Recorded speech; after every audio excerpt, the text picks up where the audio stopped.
All right, so we're going to start with something which I think is a real treat, which actually Rick introduced me to. A lot of you know it, and it's the Monument to the Forefathers. How many of you are familiar with the Monument to the Forefathers? So pretty much the majority of people in the room. If you're not, don't feel bad. I think this is the most important monument in the United States of America that nobody knows about. About 2 years ago, I was in Plymouth, Massachusetts, and I was meeting a bunch of our grassroots activists there. And we're holding a grassroots rally, grassroots meeting there. And so I'd never been to Plymouth. And so, of course, I went to Plymouth Rock. How many of you have been to Plymouth Rock? Pretty disappointing, huh? Yeah, it's a rock in the hole in the ground. I was really disappointed. And I went there by myself before I met with my grassroots. And I thought, okay, well, that's Plymouth, Massachusetts, I guess. And then I met the team at a pizza joint, and we were sitting around having pizza and talking politics and talking convention of states. And they said, man, we have a special treat for you after this. We're going to take you to the Monument to the Forefathers. I'd never heard of it.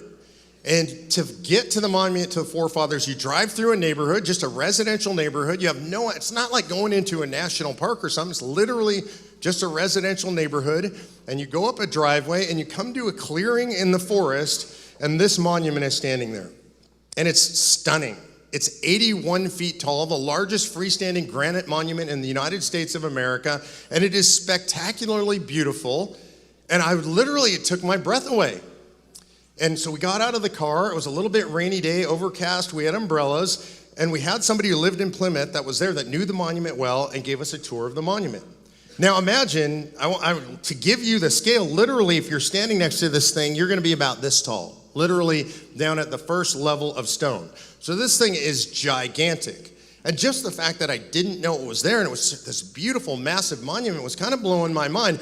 And as I was given the tour of this monument, it was so clear to me that this is what Kirk Cameron calls the touchstone.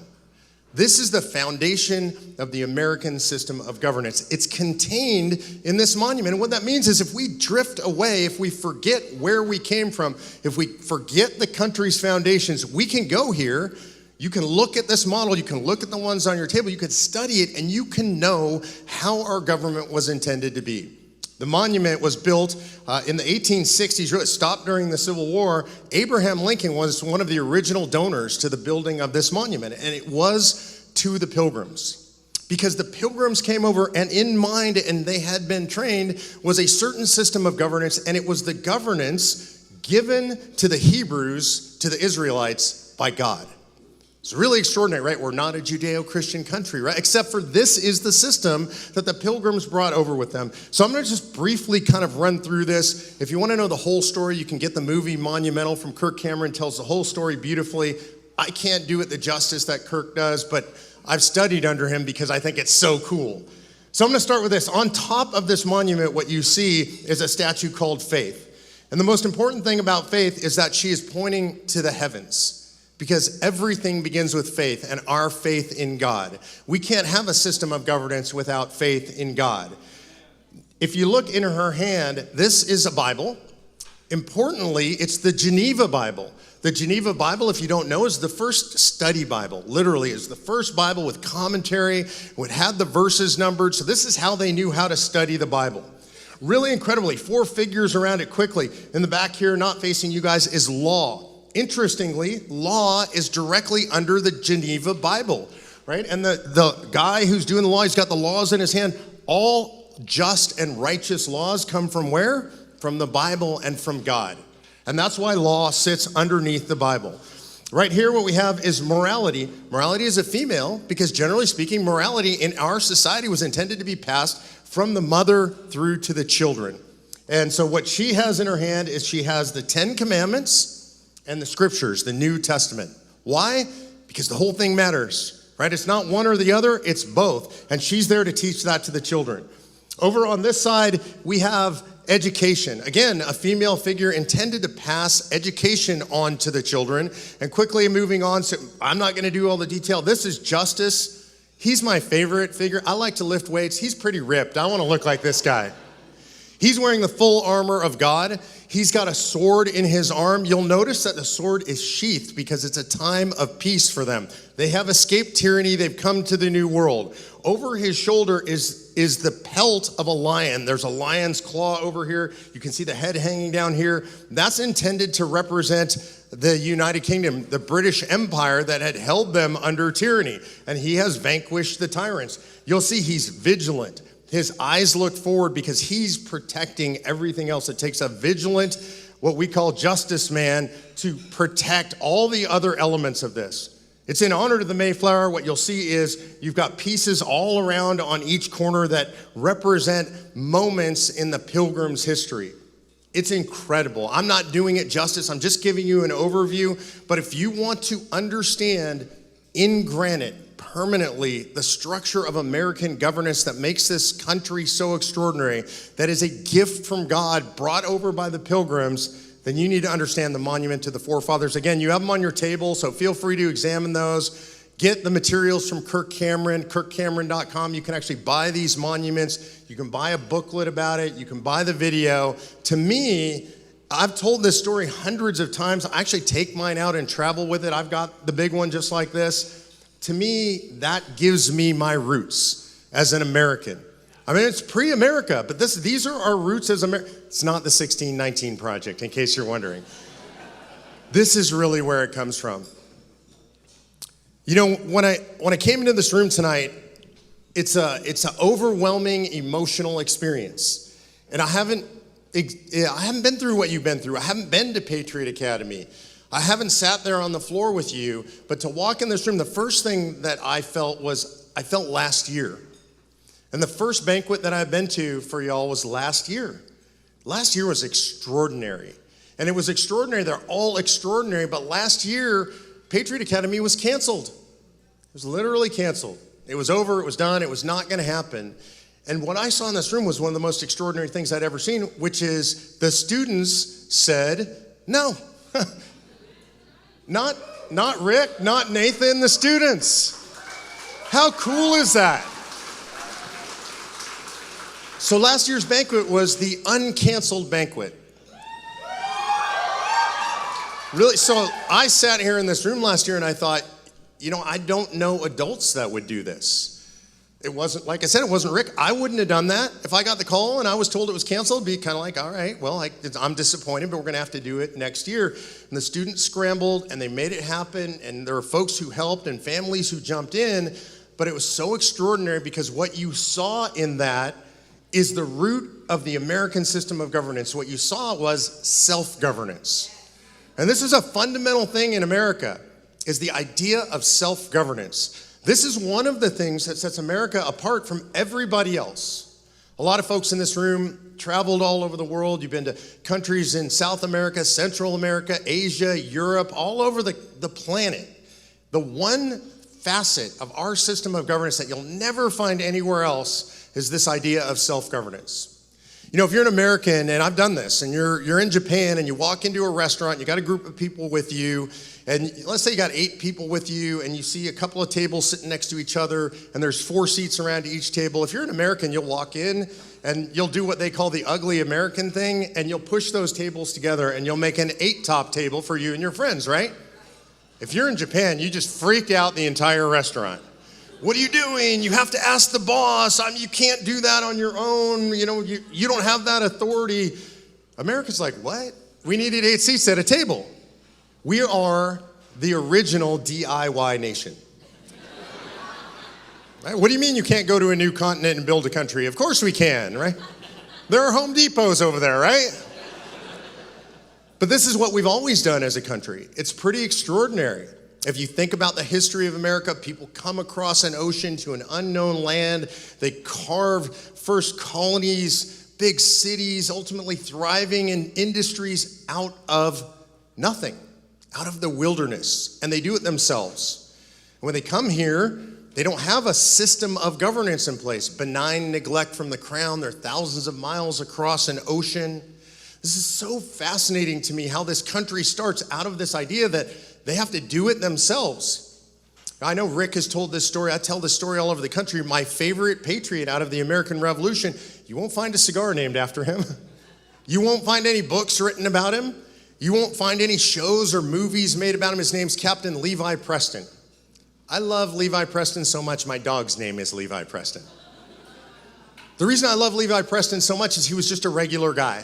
And we know his story because Mellon Chamberlain, a young historian, was traveling across the country in 1843, and he was trying to collect the last remaining stories of the living Minutemen. Think about it, 1843. Those guys were old, right? We're talking late 80s, early 90s. Look, we all know people that old now. Back then, that's Methuselah old. It was really rare. If you came into a town and you said, do you have anybody in their late 80s, early 90s? Everybody knew who that person was if you had somebody that old in town. And so Mellon Chamberlain is traveling the country. He goes into North Carolina and he happens across Captain Levi Preston. Preston was in the Continental Army. He was there when the shot was fired that was heard around the world. But he wasn't really a soldier. He was a farmer. He had a family. He was about 23 years old at the time of the war. But when it was time, when the call came, he grabbed his musket and he went out to the field of battle. And Chamberlain wanted to know why he fought. It was the key. He was trying to figure out, why did they fight? I often wonder that. If you think about the context of the American Revolution, imagine how they fought and what they fought against. The fight that they were fighting was against the greatest military force ever assembled in the history of the world. The best fed, the most well-armed, the most well-trained, the most motivated, and they were farmers and merchants and just regular people. To put it in context, it's like if I suggested you tonight, in downtown Austin, there's a Marine brigade coming in tonight. Y'all go home and get your firearms and we're gonna have a war. It's crazy. It's important we remember the context in which these men and these families stood. It's a very difficult situation. So Mellon Chamberlain wants to understand why. And he asks a series of questions of Levi Preston. First, he asks him, maybe you went out to fight that day because of the Stamp Act. You're really frustrated having to buy the stamps, put them on your documents, really just a tax. Preston says, stamps? Governor Bernard locked those in the armory. I didn't buy any stamps. So it wasn't the Stamp Act. He said, well, maybe it was the tax on tea. You were frustrated by the heavy British tax on tea. He said, son, I was a farmer. We didn't drink any tea. We drank coffee. Boys dumped it in the harbor. That was pretty good. So it's not the Stamp Act. It's not the tea tax. He said, maybe you were reading the great revolutionary writers, the inspiring writers of the time. Maybe you're reading Burke and Thomas Paine, Common Sense. And he says, those men you speak of, I don't know those names. We read the Bible, Psalms, the Almanac, but those men you speak of, I've not heard of them. It's crazy. Now, all the things that I learned personally that caused the American Revolution were all the things that Mellon Chamberlain was asking. You got to forgive me, I went to public school in Los Angeles, but still, that's what I learned. So he goes big and he says, well, maybe it was just the heavy hand of British tyranny, and you were just sick and tired of British tyranny. And he said, never felt a whit of it. No taxes, no stamps, no British tyranny, no great writers inspiring him to the field of battle. So Chamberlain said, what was it that drove you out that day? What did you intend by going out to the field of battle? Preston says, intend? Son, when we went out to fight the redcoats that day, we meant only one thing. We had always governed ourselves. We always intended to. And them redcoats intended that we shouldn't. I think that's really important. See, that's the foundation of the American Revolution. That's the American spirit. That's what's in our hearts. If you live here, if you love America, that is in your DNA. I don't mean it's born in your DNA. I mean it's adopted in your DNA. Maybe you're like John Adams, who I met today, and it goes back in your real DNA. For most of us, that's just, we got that in our hearts, in our souls from living in the United States of America. And what we know today, if you think about that story, is there are people in Washington, D.C., and I would say the vast majority of them, they don't think we should govern ourselves. They don't believe that you're capable of governing yourselves. The self-appointed ruling elite in the United States of America today believes that they are your superiors, that you are their inferiors, that they have a right to rule over you, and that you will appropriately take a knee. Does that sound familiar to you? You know, one of the extraordinary things also about the American Revolution, if you read the pamphleteers, and if you really want to understand what people are thinking, read the pamphleteers. And one of the phrases you will hear over and over in the pamphleteers in England, who were pro-American independence, and in the colonies from the people who are fighting for independence is this line or something very similar. The British system of governance is the finest system ever instituted among men for the preservation of liberty. Does that sound like people who are fomenting a revolution?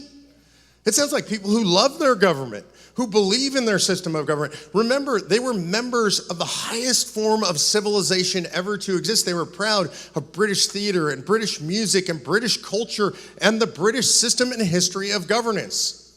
What you'll find in those pamphlets shortly thereafter is another line, though. And this line says this, it says, unfortunately, all of the branches of our government are now conspiring together against the people. Does that sound familiar?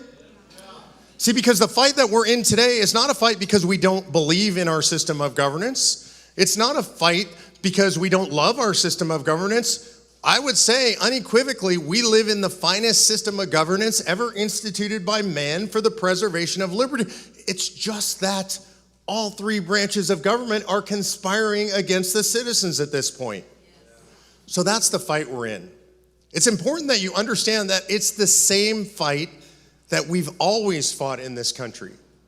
How many people think the country is incredibly divided right now? Raise your hand if you think we live in very divided times. All right. Here's an interesting fact. So we live in divided times. People hate each other. You watch TV, it's really frustrating, right? It's always been this way in America. It's always been this way. We watch TV, we think it's never been like this. The left hates the right hates the left. It's just so terrible. And people ask me, well, what do I think of the state of the country right now? And I think, it's awesome. I love where the country's at right now.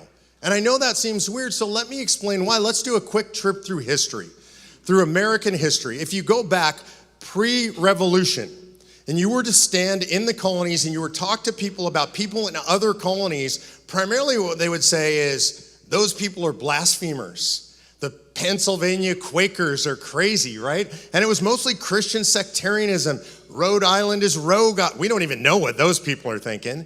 And they didn't like each other. They lived in colony. They hardly traveled. They were closer to their home countries than they were the other colonies.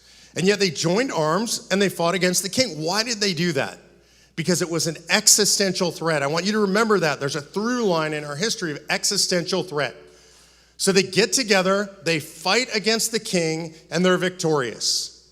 For those of you who are veterans and you've actually been on the field of battle, you know something special happens when you're out there. When you're in a fight with other people, even a political fight with other people, there are bonds. You become band of brothers. You've heard that phrase. And so after the American Revolution, what happened was the colonies were completely united. They all loved each other so much that they got together and they formed the Articles of Confederation. Did they love each other? They hated each other, literally. A form of government that was so weak, and it said, I don't like you. I don't trust you. There's no way I'm letting you tell my colony what to do or my state what to do. I'm keeping all the rights in my own state. In fact, we're going to give zero rights to the federal government. It didn't work, right?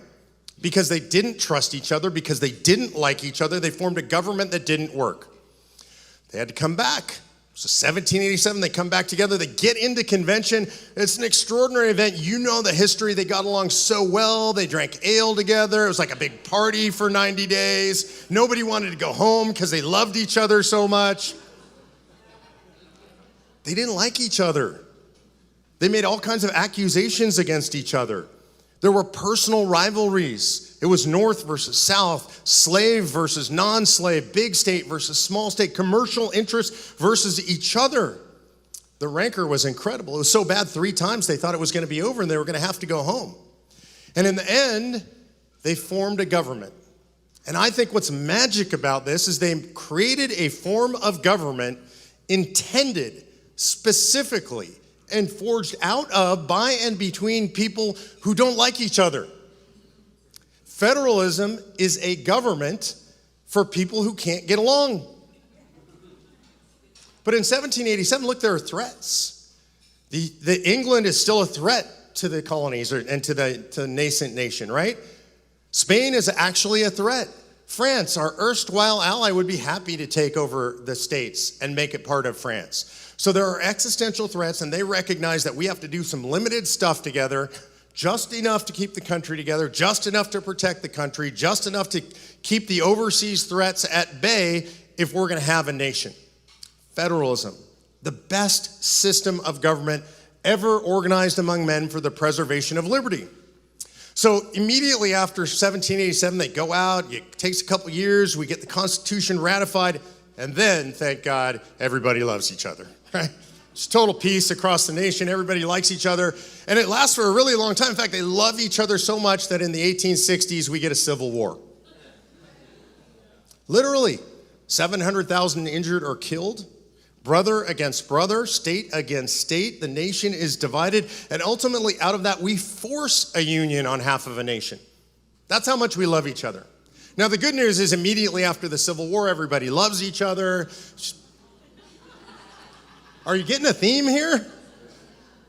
There's a lot more history in here, and I want to jump, though. I want to jump forward to something extraordinary that happens in American history in the 1940s because I actually think we get unity in the country.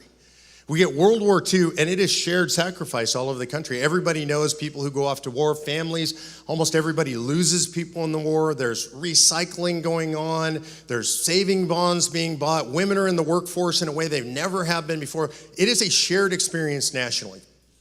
And so there's some unity that comes out of that. We prevail, obviously, in World War II against untold foes. Unbelievable, miraculous. I think God intervenes once again in the nation's history, and we are united. Out of the 1940s, you move into the 50s, and we have the American dream. This is when we know about buying a house and a picket fence, the kids in the yard, and everybody's aspiring to that, and the country is unified. But I want you to have a visual, because the country really is more like the Liberty Bell. Everybody knows what the Liberty Bell looks like, big crack in it. Still beautiful, but there's a big crack in that. And that crack's always been in our country. Think of that as the schisms, the places we don't like each other, the regional differences. But in the 1940s, there's a veneer laid over that, a very thin layer over that because we're united. Move into the 1950s and you start to get national television, NBC, ABC, CBS. We start to build a national culture for the first time. Actually, you can watch the same TV show in Mississippi and New York, Leave It to Beaver, Father Knows Best. If you're gray hair in this audience, you might remember those shows. So we start to watch the same culture. And by the way, on the networks, you start to see the same products and we can buy the same products. Borax soap, Lucky Strike cigarettes, national brands come to the fore. It's pretty incredible. This is a new transformational thing, and the veneer grows a little bit thicker. Still the crack underneath, but the veneer grows thicker. You get into the 60s, you get franchising. Literally now you can drive from Mississippi to New York, you can eat in the same restaurants, you can stay in the same hotels, you can buy your gas at the same gas stations, all the while smoking your Lucky Strike cigarettes. So it feels like we're becoming one unified country, and the veneer gets a little bit thicker. Something else starts to happen in the 1960s, though. Underneath that veneer, there is social unrest. We have the civil rights movement. We have in the streets people, half-naked people painted in psychedelic colors, listening to music that I still love, doing a lot of drugs. It's crazy times in the country in the 1960s, and our society is splitting apart underneath that veneer. You get Major League Baseball, National Football, NBA, if you're a weird guy like me, NHL. You start watching sports together, the veneer grows a little bit thicker, we're all the same. In the 1970s, you have the heyday of big government in Washington, D.C. in America. In the 1970s, you get this idea of the economy of scale. We should do everything in Washington, D.C. It's economic, we're all the same, it's the same culture, we're watching the same sports, we're buying the same stuff, we're watching the same television, we're all the same, so do it from D.C. You know, in the 1970s, you have Richard Nixon gives us the EPA and the Department of Education, or Department of Energy, I'm sorry. Incredible, a Republican president. I was just a kid when that happened, but nobody fought back against the expansion of the federal government in the 1970s. But that schism is still growing. And we jump forward to today, and here's the world that we live in today. If you're me, if you're a 60-year-old guy, or like most of us in this room, we look out across what's going on in America and we say this. Those people over there believe in killing 9-month-old babies in the womb and maybe when they come out of the womb. That's not a difference, that's evil. Those people believe that men are women, women are men, there are 57 genders, nobody's actually a gender, and you should teach my kids all that stuff. That's not just a difference, that's evil. Right? They believe that the state should do everything, and we should be beholden to the state and not the other way around. That's not just a difference, that's evil. Okay, so that's what we think. On the other side, if they were to stand outside this room and listen to us, here's what they would think. Those people in there are Nazis, like actual Nazis. They're racist, they're homophobes, they're bigots, they're misogynists, they're Islamophobes. Those people are evil. And so both of us are saying, I don't really want to live in a country with those people anymore. I travel a lot around the country and I hear something that terrifies me. I hear people on our side say, what we need is a good civil war. What we need is, we're just going to have to split the country apart. We need secession. I hear this a lot. In Texas, there's a full-blown secession movement going on. By the way, a full-blown secession movement going on in California during the Trump era. Right? So people are talking about splitting the country apart. For those of you in this room that have seen war, civil war, real wars, been overseas, anybody who says that, I don't think they understand what they're saying. You want to know what war looks like in America? Go look at the video from Ukraine right now. Because what you'll see is dead babies in the streets. Literally, grandmothers weeping over their families dead in the streets, their apartment buildings knocked down. I mean, it's just incredible stuff. Famine, disease. That's not a solution for the problems that ail us. It is one of the potential paths in the future. I can't say what the path will be. Plenty of people think that's the right solution. I think that's crazy. And I think you as patriots, as statesmen and stateswomen, have an obligation to try to do anything we possibly can that is moral and righteous and just to avoid that path. Do you guys agree with that? Look, this is going to be hard for you guys. It's harder for the younger people. You guys are going to come up in the midst of this. So if it's not secession, if it's not revolution, if it's not civil war, then what's the solution? I didn't intend to have this work out this way in my lifetime.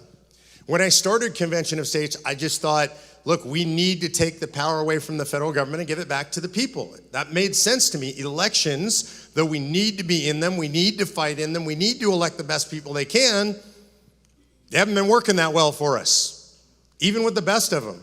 Nathan, you said that Reagan was your first vote. My first vote. We must be exactly the same age. That was my first vote too. I never thought I would live in a time when Marxists would openly be in Washington, D.C., when the ideas and the ideals and the ideology of Marxism will be throughout all of our institutions. We watched the Berlin Wall fall, and we thought, that's it, it's over, that fight is over, but history repeats itself, and bad ideas never go away.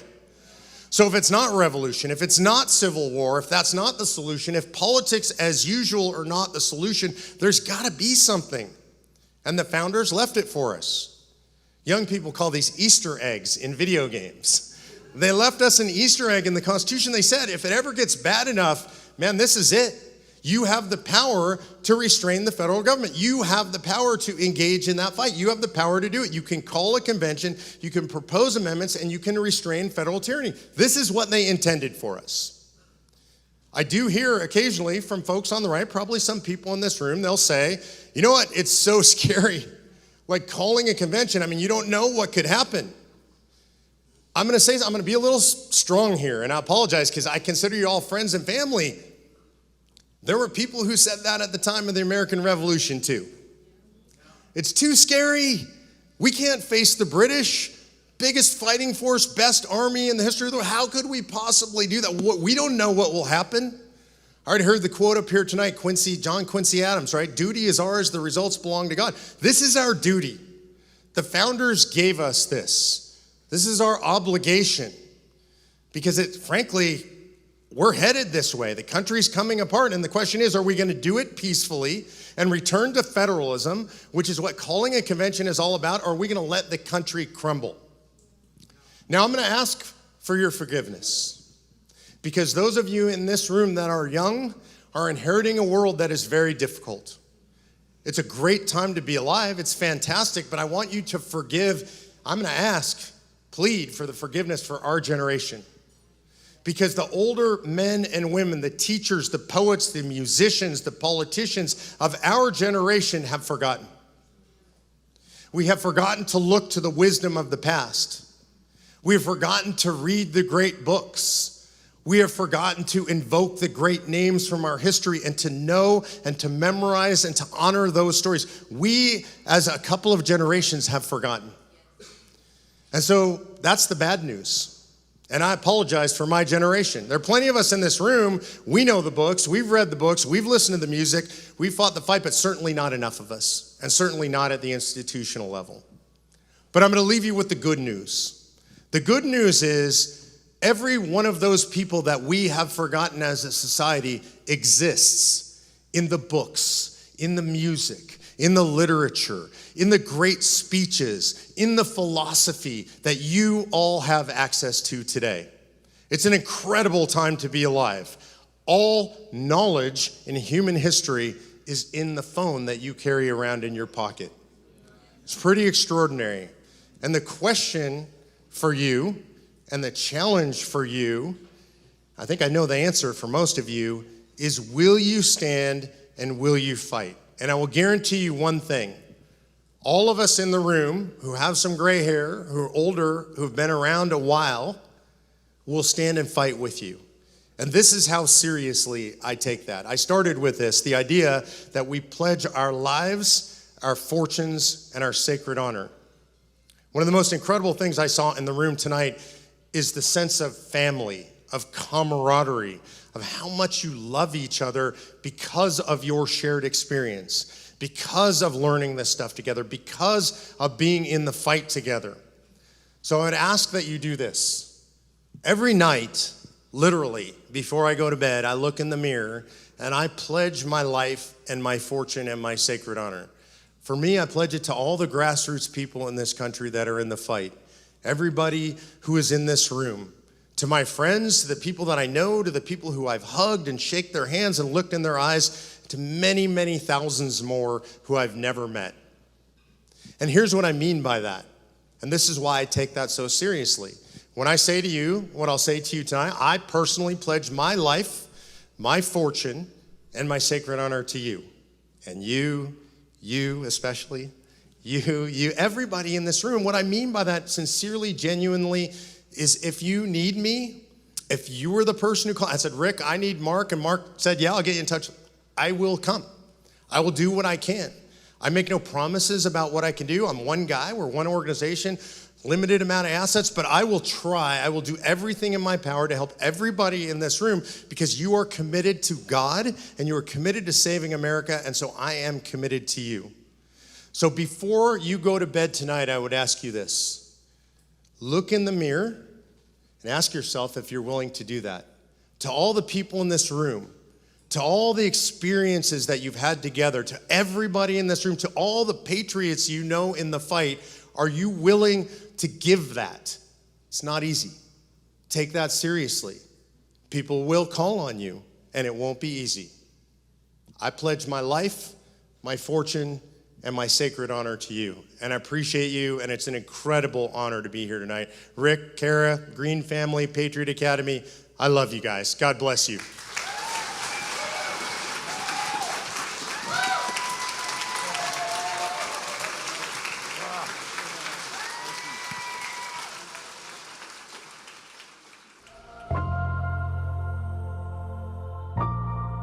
I just couldn't sit by anymore and do nothing. I always said I hated politics, but I found out that you can't really change things if you don't get involved. What we're looking for is somebody that has the heart and wants to help save their country. It's just the nicest group of people that